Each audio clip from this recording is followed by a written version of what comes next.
kung walang kasamang Norvas 5 milligrams. Kasi po tumataas po yung BP po.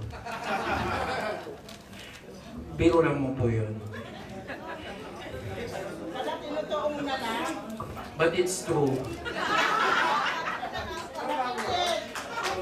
I can still stand before you because I am afraid every time na tumatayo po ako dito, honestly speaking, seriously speaking po, since 2009, lagi pong meron trahedyang nangyayari sa akin.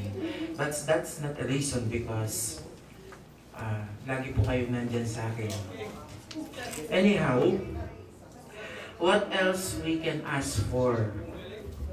For more than 17 years, there is this line in a competition na laging sinasabi ng mga jurors, your journey ends tonight. Hindi ho ba masakit na marinig yun?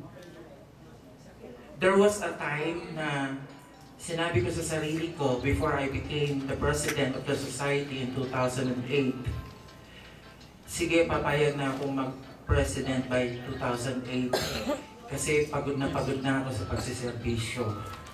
Isang sakit na lang, isang aray na lang para matapos na. But I was wrong. Mali po pala yun. But instead, I still continue to serve because I pray before that sometime in my life, gusto ko pong makapag-serve. But I never thought that someday, ibibigay ng Creator ang Comsopil sa akin. It's more than an achievement and recognition that I have now. Same thing with you.